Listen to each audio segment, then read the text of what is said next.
Hello दोस्तों, welcome back to the channel perfume theory. आज का ये वीडियो फ्रेंच एवेन्यू के रॉयल ब्लेंड का एक लॉन्ग टर्म रिव्यू वीडियो होने वाला है। आप सोचेंगे ऐसा क्यों, अभी तक मैंने इसको अनबॉक्स भी नहीं किया। वो इसलिए क्योंकि इसको मैं दूसरी बार परचेज़ कर रहा हूँ। तो हम लोग जानेंगे इसका प्रेजेंटेशन कैसा है, इसकी खुशबू कैसी है, ये किससे मिलता जुलता है और परफॉर्मेंस के बारे में भी जानेंगे। तो चलिए करते हैं रिव्यू की शुरुआत।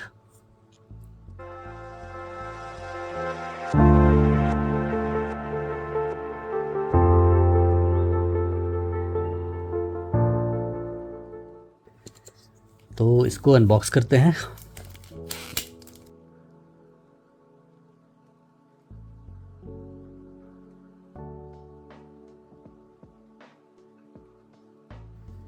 तो सेलोफेन हटाने के बाद बॉक्स कुछ आपको इस तरह का दिखेगा।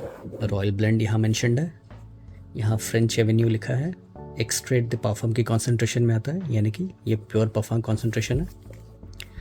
इधर आपको कुछ नहीं मिलेगा, पीछे बैक साइड में इधर आपको कुछ ऐसा कुछ डिटेल्स मिल जाएगा। 100 ml की क्वांटिटी है, पेरेंट कंपनी इसकी फ्रेग्रेंस वर्ल्ड है, यहाँ पर मेंशन्ड है। और एक होलोग्राम मिलेगा स्टिकर फ्रेग्रेंस वर्ल्ड का। वैसे इसको मैंने अरोमा एवेन्यू से लिया है, तो उनका डिटेल्स मैं डिस्क्रिप्शन में दे दूंगा और बाकी कुछ सेलर्स के भी डिटेल्स आप डिस्क्रिप्शन में आप चेक कर सकते हैं। तो अगर आपको इस परफ्यूम में इंटरेस्ट है तो आप वहाँ से चेकआउट कर सकते हैं। बैक साइड में कुछ डिटेल्स अगेन आपको मिलेगा और यहाँ पर मेंशन क्या है, मेड इन यूएई और प्रोडक्शन डेट, यानी मेरा जो प्रोडक्शन डेट है दिसंबर 2024 का है, एक्सपायरी डेट दिसंबर 2029 का है। तो कुछ डिटेल्स आपको ऐसा मिल जाएंगे। अगर इसको ओपन करूँ तो आपको ऐसा कुछ प्रेजेंटेशन दिखता है।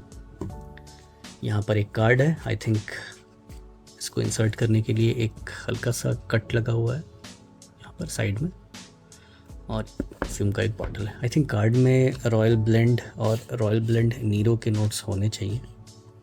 तो इधर आपको कुछ नोट ब्रेकडाउन्स वगैरह मिलते हैं। अगर बॉटल की बात की जाए तो बॉटल कुछ इस तरह का दिखता है। एक खूबसूरत से दिखने वाली बॉटल में आता है, जो कि काफ़ी भारी भरकम भी है। तो एक हैवी बॉटल है। इसको ओपन करें तो कैप इसका इस तरह का दिखता है। ग्लास नहीं है ये, एक मुझे लगता है कि कुछ प्लास्टिक की जैसा कुछ सब्सटेंस है। ग्लास का बॉटल ये है, लेकिन ये मुझे ग्लास नहीं लगता। इसका जो वेट है ये काफ़ी हैवी है। यहाँ पर आपको रॉयल ब्लेंड लिखा हुआ मिलेगा, इधर French Avenue, made in UAE, कुछ डिटेल्स मिल जाएंगे। तो इसकी खुशबू कैसी है, इसके नोट्स की बात की जाए, पहले इसके अकॉर्ड्स को जानते हैं। तो ये अपने नेचर में स्वीट है, हल्का वार्म स्पाइसी है। कुछ पाउडरी एलिमेंट आपको यहाँ मिलेंगे। यहाँ पर कुछ एम्बरी नोट्स में मिलेगा आपको, कुछ बेल्जामिक नोट्स मिलेंगे। तो कुछ इस तरह का इसका सेंट प्रोफाइल है। अगर हम लोग नोट्स को देखें तो यहीं पर हम लोग देख सकते हैं, टॉप में यहाँ पर आपको मिलता है कॉनियाक, सिनेमन, प्लम। मिड में मिलता है कैशमेरन, आयरिस और मायर दोस्तों एक बल्जामिक नोट होता है। और बेस में आपको मिलता है टोंका बीन, वनील और सैंटाल, यानी वनीला और सैंडलवुड। तो ये इसके नोट्स ब्रेकडाउन है। तो रियल वर्ल्ड में ये कैसा स्मेल करता है दोस्तों, काफ़ी लोगों को आप में से पता होगा कि ये किसका इंस्पिरेशन है। तो ये इंस्पिरेशन है किलियंस के एंजल शेयर का। तो इसके बाद दोस्तों काफ़ी लोगों ने की है और ये काफ़ी फेमस भी है इसी बात पे, ये क्योंकि ये काफ़ी अच्छे से बनाया गया परफ्यूम है और मुझे ऐसा लगता है कि काफ़ी करीब भी है ये एंजल शेयर के। तो रियल वर्ल्ड में आपको कैसा लगने वाला है, यानी कि आप इसको स्प्रे करेंगे तो आपको कौन कौन से नोट्स आपको हिट करने वाले हैं। आप इसको जैसे स्प्रे करते हैं तो ये स्टार्ट होता है कॉनियाक के बूजी नोट के साथ, लेकिन जो बूजीनेस है बहुत ज़्यादा प्रोमिनेंट नहीं है। इसके साथ आपको कुछ वार्म स्पाइसी एलिमेंट मिलता है, जैसे यहाँ पर सिनेमन यानी कि दालचीनी का इस्तेमाल किया गया है। प्लम मुझे यहाँ पर नहीं मिलता। प्लम में दोस्तों एक खटास होती है, एक फ्रूटी एलिमेंट है जो कि अपने नेचर में हल्का सा खट्टा होता है, हल्का फ्रूटी होता है, मीठा खट्टा दोनों। तो मुझे वैसा कुछ यहाँ नहीं मिलता। ये जैसे ही आगे ट्रांजिशन लेता है तो आपको कुछ गाढ़ा मीठा जैसा कुछ मिलेगा। यहाँ पर स्टाइरैक्स जैसा आपको नोट मिलेगा। वैसे मायर भी, यहाँ मायर का मेंशन किया गया, लेकिन मायर स्टाइरैक्स दोनों एक ही कैटेगरी में आता है। वो थोड़े एम्बरी होते हैं अपने नेचर में और स्वीट होते हैं। तो यहाँ पर वैसी स्वीटनेस आपको मिलने वाली है। आयरिस मुझे इतना डिटेक्ट नहीं होता, पाउडरी एलिमेंट मुझे यहाँ पर नहीं मिलता। कैशमेरन यानी कि आप एक वुडन नोट है यहाँ पर, तो मैं कह सकता हूँ कि वुडनेस आपको यहाँ पर मिलेगा। बेस में यहाँ पर आपको टोंका बीन मिलने वाला है, और वनीला का एक नोट है जो कि पाउडरी है अपने नेचर में, तो यहाँ पर टोंका बीन से आपको स्वीटनेस मिल रही है। स्टायरेक्स में भी आपको स्वीटनेस है, टोंका बीन में भी स्वीटनेस है। वनीला से थोड़ा ये पाउडरी हो जाता है, और सैंडलवुड का एक यहाँ पर आपको हिंट मिलेगा। तो बेसिकली ये एक ऐसा परफ्यूम है जो कि मैं कहूँगा बूजी है, स्पाइसी है, एम्बरी है और स्वीट है। बहुत ज़्यादा ओवरली स्वीट नहीं है। जैसे खामरा से अगर आप कंपेयर करेंगे तो खामरा थोड़ा सा ज़्यादा स्वीट है, उसमें डेट्स वगैरह का इस्तेमाल किया, यानी खजूर का एक नोट है। तो यहाँ पर इतनी स्वीटनेस नहीं है यहाँ पर।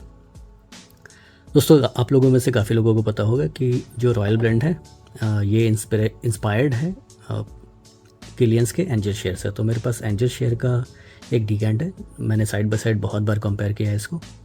तो अगर मैं एंजल शेयर से कंपेयर करूँ दोस्तों, तो एंजल शेयर की खासियत यह है कि इसका जो स्टार्टिंग का कॉन्यक का नोट है वो काफ़ी स्ट्रॉन्ग है। तो अल्कोहल ब्लास्ट नहीं है, वो कॉन्यक का नोट है जो एक स्ट्रॉन्ग यहाँ पर मुझे लगता है एंजल शेयर में। और एंजल शेयर के नोट्स को अगर आप देखेंगे, मैं यहाँ पर एंजल शेयर का एक नोट लगा दूंगा, तो इसके मिड नोट पे देखेंगे यहाँ पर ओक का मेंशन किया गया। तो ओक आखिर होता क्या है दोस्तों? ओक यहाँ पर जो सिंथेटिक एलिमेंट है, अगर आप उसको क्लिक करेंगे ओक को, तो आपको वो बताएगा कुछ वुडी एलिमेंट और कुछ मॉसी एलिमेंट। तो यहाँ पर मुझे मॉसीनेस काफ़ी प्रोमिनेंट लगता है। तो ओक और मॉस, आप ओक मॉस जैसा कुछ आपको याद आ रहा होगा, तो वो ओक मॉस इसीलिए नाम पड़ा क्योंकि वो जो फंगस एल्गाई टाइप का कुछ रहता है, वो ओक की लकड़ी पर ज़्यादा अच्छे से वो प्रोमिनेंट आपको दिखता है, इसीलिए उसका नाम ओक मॉस रखा गया। और उसकी जो खुशबू ओक मॉस की, वो उस लकड़ी की खुशबू की वजह से आती है और वो मॉसी एलिमेंट की वजह से आती है। तो यहाँ पर वो जो ओक मॉस की जो खुशबू है वो काफ़ी प्रोमिनेंट है। ओक मॉस की खुशबू का मैं आपको एक फ्रेग्रेंस एग्जांपल दे सकता हूँ, जैसे निशानी हाचीवा था, या फिर आप हवस ब्लैक मान लीजिए, तो वहाँ पर आपको ओक मॉस का एक प्रोमिनेंट नोट मिलता है। लताफ़ा एटलस में आपको ओक मॉस का प्रोमिनेंट नोट मिलता है, यानी कि Lattafa Atlas is a inspiration of Orto Parisi Megamare. तो मेगामेर में एक काफ़ी प्रोमिनेंट मॉसी एलिमेंट है, तो वैसा ही मॉसी एलिमेंट मुझे यहाँ मिलता है। अगर आपके पास किलियंस का एंजल शेयर है तो आप रिलेट कर पा रहे होंगे मैं आपको क्या कहना चाह रहा हूँ। तो यहाँ पर जो बूजी अकॉर्ड है वो काफ़ी स्ट्रॉन्ग है, और जो मॉसी अकॉर्ड है वो काफ़ी स्ट्रॉन्ग है। लेकिन यहाँ पर मुझे वैसा बूजी कॉन्यक का नोट नहीं मिलता, हल्का है, और जो मॉसीनेस है मैं यहाँ पर इतना डिटेक्ट नहीं कर पाता। तो ये अपने नेचर में मॉसी नहीं है। तो ये जो दोनों नोट्स हैं ये इसको डिफ्रेंशिएट करते हैं किलियंस के एंजल शेयर के साथ। वैसे बाकी जो इसके अकॉर्ड्स हैं ऑलमोस्ट मुझे यहाँ पर मिल जाते हैं, लेकिन ये डिफरेंस के बावजूद भी मुझे रॉयल ब्लेंड एक ऐसा परफ्यूम लगता है जो कि एंजल शेयर के काफ़ी करीब है। मैंने और भी सारे परफ्यूम्स ट्राई किए हैं एंजल शेयर के जो इंस्पिरेशन है, लेकिन मुझे सबसे ज़्यादा करीब ये परफ्यूम लगा। तो आप पूछ सकते हैं कि अगर मैं परसेंटेज में बात करूं तो ये कितना करीब है एंजल शेयर के, तो मैं कहूँगा कि ये अराउंड 85% तक करीब है एंजल शेयर के। बहुत ज़्यादा मैं कहूँगा कि क्लोज़ नहीं है, लेकिन काफ़ी हद तक इसने उस क्लोजनेस को, उस गैप को दूर किया है इस परफ्यूम ने। अगर मैं बात करूँ ये परफ्यूम किसके लिए है, तो ये मेल सेंट्रिक परफ्यूम है। 25+ मेल को अच्छा लगेगा, थोड़ा से ये मैच्योर साइड पर लीन करता है। अगर मैं परफॉर्मेंस की बात करूँ तो ये मेरे स्किन पे लगभग 5 घंटे तक लास्ट करता है। कपड़ों पर ये ऑलमोस्ट 12 से 15 घंटे तक टिकता है, और इसका प्रोजेक्शन मुझे 2 घंटे का मिलता है। तो अपने नेचर में मैं कहूँगा कि ये एक स्ट्रॉन्ग परफ्यूम है। बहुत ज़्यादा स्ट्रॉन्ग नहीं, जैसे एक्सट्रेट द परफ्यूम मेंशन है वैसा नहीं है। अगर मैं इसकी बात करूँ, अगर मैं एंजल शेयर से कंपेयर करूँ, ये वैसे एक्सट्रेट द परफ्यूम की कॉन्सेंट्रेशन में आता है और ये EDP कॉन्सेंट्रेशन में आता है। अगर मैं इसकी बात करूँ तो ये मेरे स्किन पर लगभग 7 घंटे तक टिकता है।